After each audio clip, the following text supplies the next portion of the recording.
Class 8C. In our last class, the topics that we discussed was mixtures, and where we came to know that a mixture consists of molecules of two or more substances. It can be elements, compounds, or both in any proportion, such that they do not undergo any chemical change. An example we have seen milk, seawater, soil, air, etc. And then after that we have seen the types of mixtures. In the types of mixtures we have seen homogeneous and heterogeneous mixture. In homogeneous mixture consist of uniform constituents and properties throughout. For example, sugar in water, salt in water, tap water, all these are examples of homogeneous mixtures. After that, we discuss about heterogeneous mixture. In heterogeneous mixture, we came to know that they do not have uniform constituents and properties throughout. For example, mixtures of sand and common salt, iron fillings and sulfur, kerosene and water, all these are examples of heterogeneous mixtures. After that, we discuss an important term, alloy. Alloy is a mixture of two or more metals. Example, bronze, brass, German silver, steel. And after that we discuss about suspension. Suspension is a heterogeneous mixture in which small solid particles are suspended in a liquid. So a suspension is a heterogeneous mixture in which small solid particles are suspended in a liquid. For example, chalk powder in water. Some medicines and syrups are also example of suspension. Then the last topic that we discussed was an emulsion.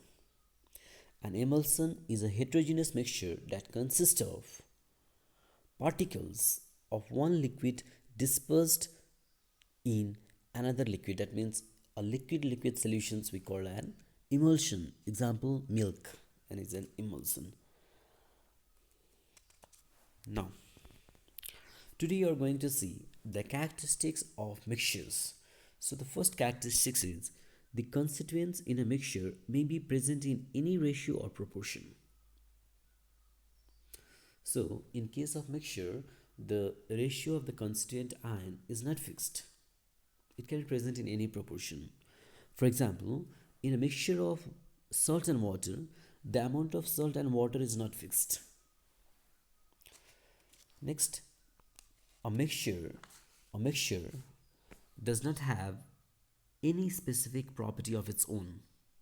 That means, say for example, in a mixture, each constituent exhibits its original properties. For example, pure oxygen supports burning, and so does the oxygen present in air.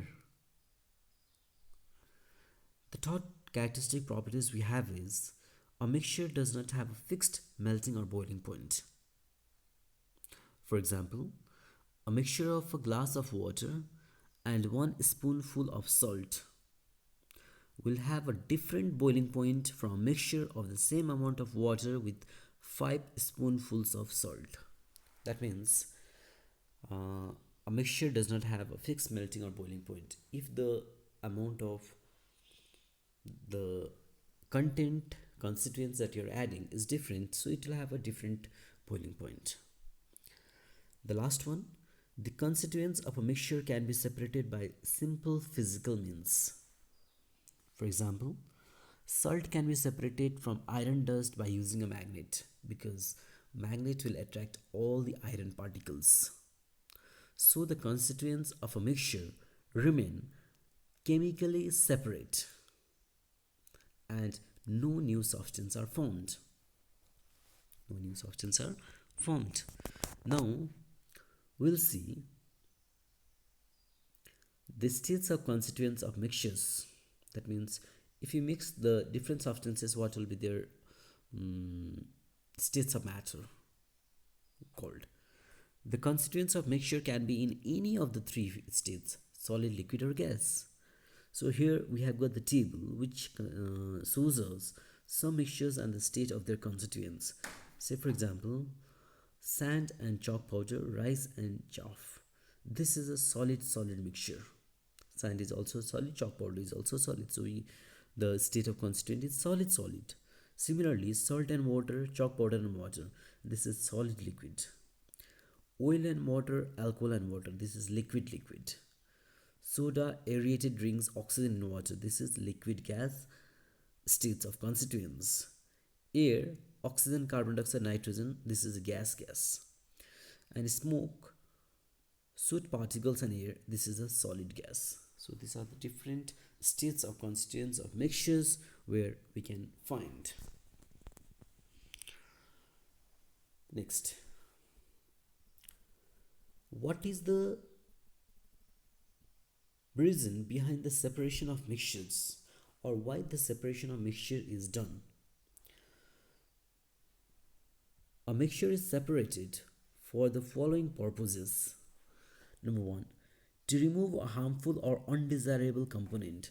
So we need to separate the mixture in order to remove a harmful or undesirable component which we don't require.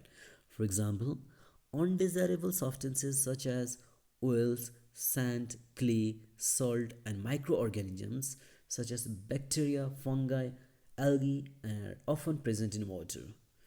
These are removed from the water before supplying it to our homes. So this is removed in order to protect us from harmful and undesirable component. The second is to obtain a useful substance. So when you separate the mixture, we'll get a useful substance. For example, petroleum oil is a mixture of useful substances such as petrol, diesel, and kerosene. These substances are separated and used as fuels. The last one we have got to obtain the pure sample of a substance. For example, many substances are required in their pure form for scientific research and making medicines. So this is the reason behind the separation of mixtures. Now, today's assignment, that will be assignment number 5. Question number 1, write 3 characteristics of mixtures. Question number 2, mention 4 differences between compounds and mixtures. And question number 3, why a separation of mixtures is done. Complete this assignment and send it in my mail.